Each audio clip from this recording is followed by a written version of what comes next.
They know what to do, so why don't they just do it? This is what parenting a neurodivergent child can look like. It's where we're pouring in lots of reminders, encouragement, praise, different strategies, and nothing really seems to stick. And this isn't laziness. This is executive dysfunction. And unless we understand this, we risk blaming our child for something that they're just not able to do yet.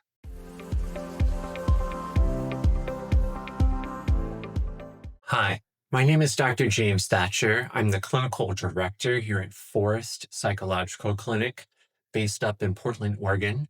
I specialize in working with kids, teens, young adults that are neurodivergent. So folks that have ADHD, autism, and sometimes when they have both, what's called AuDHD. If you've ever watched your child spend hours on Minecraft or watching Star Wars, but then routinely forget to brush their teeth, or ask your child to clean up their room, only to find them having a meltdown or wandering off just a minute or two after that. You're not alone, and I want you to keep in mind that they're not being lazy. Today, we're going to talk about what's really going on. We're going to talk about what executive dysfunction actually is, why it's so common in children with AuDHD, and what you can do to support them, not shame them. So what's executive functioning? Let me get a little bit nerdy on you at first, and then I want to break it down a little bit to where executive functioning is usually located right here in what's called the prefrontal cortex. And in children, that hasn't quite developed yet. And especially in neurodivergent children, the wiring of that area is going to be a little bit different. So what's executive functioning? What does that entail? I think a good analogy to use is that it's like a CEO of your brain, right? So they're dealing with tasks.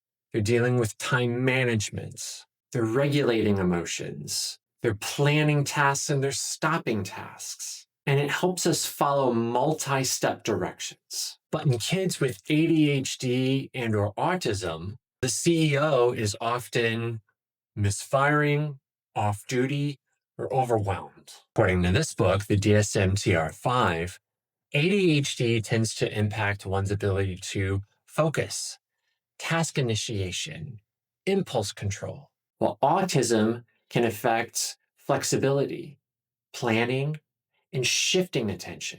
And kids with AuDHD deal with both of these challenges all at once. Let's take a look at this.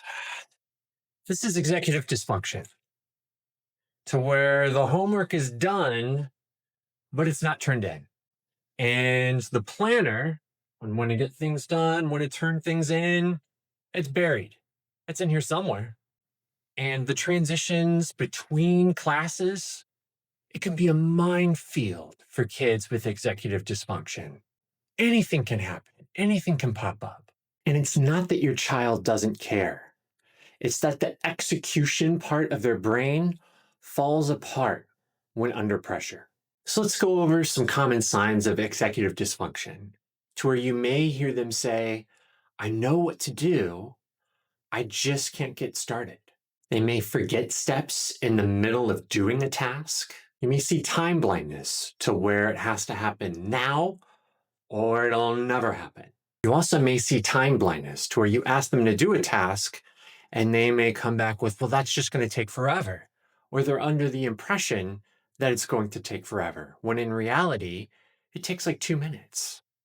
But to them, it does feel like it will take forever. It can also look like that they're routinely late to things because they thought that they had enough time, but in reality, they don't. You might see emotional flooding and avoidance of the different situations and tasks. And of course, you can see that they get overwhelmed and then they shut down. So I want to impress upon you that executive dysfunction is not laziness. And this is where a lot of parents get stuck, to where you see your kid where they're very smart and articulate, and you know that they know how to do the thing, but they're not doing it. So your mind goes to, Well, they're just being defiant, or they're being lazy, or they just don't want to do it. But let's try to reframe that. Let's think about that a little bit differently, to where your child might be internally overwhelmed and externally misunderstood. So instead of jumping to, why aren't you doing this thing? Ask questions. What do you think is getting in the way right now? What's making this task difficult for you right now? Getting curious about it.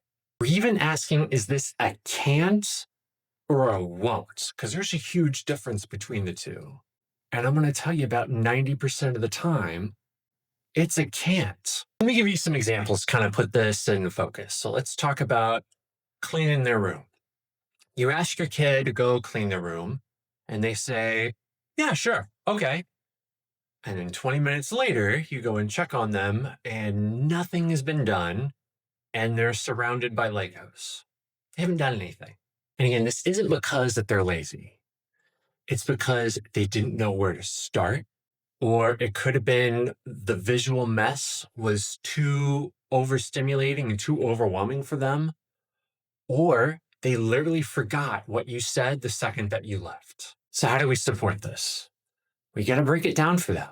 So one thing that you could say in this situation is, let's start with the clothes. Put your clothes in the hamper.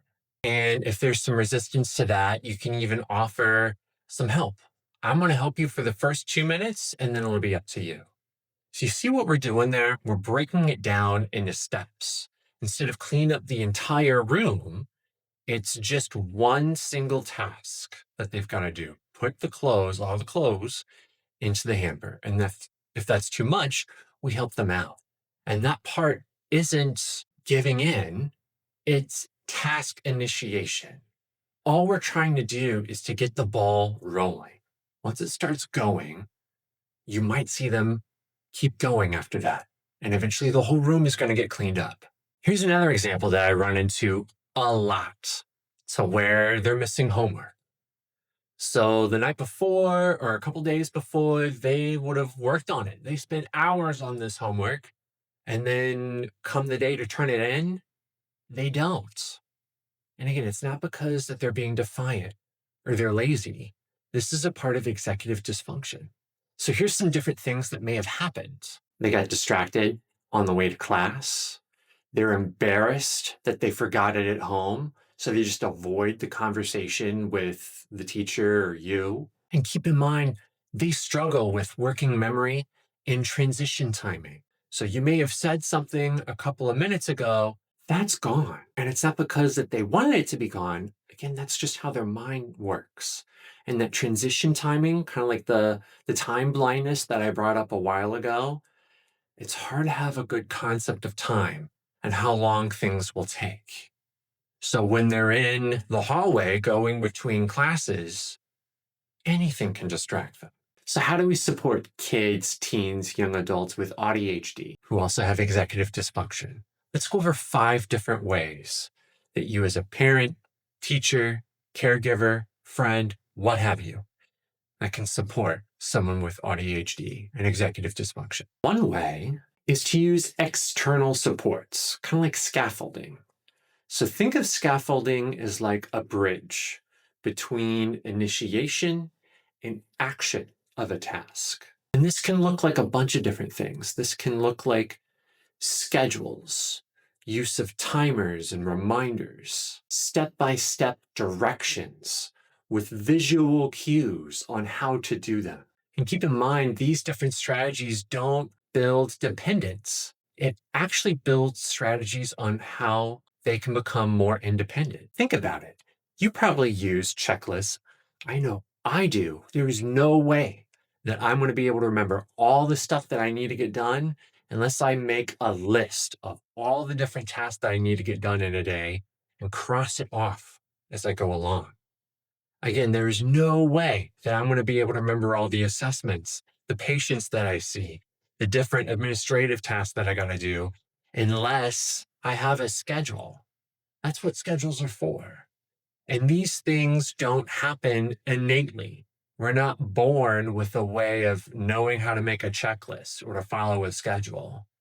These are skills that can be taught and they can be learned. The second way to help them is to co-regulate before you redirect. So in order for them to hear what you have to say, their nervous system has to be calm. They have to be calm. So different things that you can do is sit and breathe with them, or offer them a sensory toy, or you can even reflect their emotions back to them.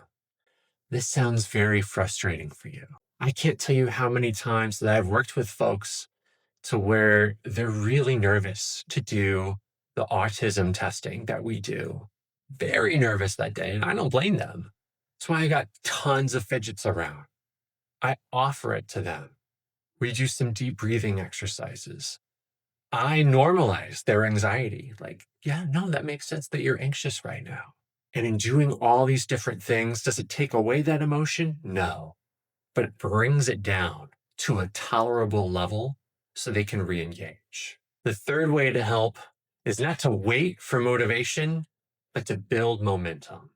Motivation for kids with executive dysfunction can be a myth. It can be very difficult. So what you've got to do, just get the ball rolling. Just start a little fire and get it happening. So different things that you can try is to do the task together. Another thing that you can try is to give a bit of a countdown. Hey, in 2 minutes, we're going to do this. So it kind of primes them and gets them ready. Or you can even give choices. I love giving choices. Try to just make it 2, though. Do you want to do math first or reading? That way you've narrowed down the choices. They can't choose, oh, I want to do video games first, or I want to do this first. You got 2 choices and you can choose. So it's up to you. You got math or reading. Which one do you want to do first? Gets a little bit of buy-in, gets the ball rolling. Sometimes the brain just needs activation, not inspiration.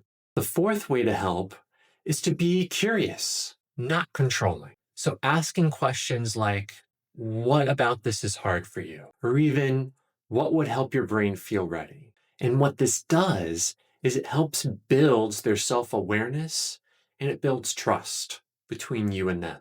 And the fifth way to help is to celebrate progress, not perfection. So executive growth is slow and non-linear, and there's lots of start and stops to it. And one of the best things to do for this is lots of praise. Noticing that.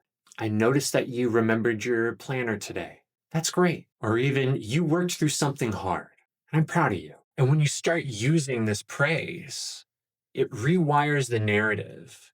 Instead of the message being you're a failure, the message is you're growing, you're progressing. And I see that. Your AuDHD child isn't lazy. They're likely working twice as hard to function in a world that wasn't designed for their brains. And when we call that lazy, that creates shame. But when we understand it for what it is, executive dysfunction, we can create some support and a way forward. When we shift from punishment to partnership, you're not only going to help them succeed, but you're going to help them to start believing in themselves. If this resonated with you, please hit subscribe. Feel free to leave a comment down below. Has any of these things helped you or your child with executive dysfunction, or are you still struggling with it? Feel free to share down below. For more information on ADHD, autism, AuDHD, and children, teens, young adults, please check out the website or just stay tuned because I'll be coming out with more videos. All right, I'll see you there. Bye-bye. I'm making a giant mess. My pants are wet.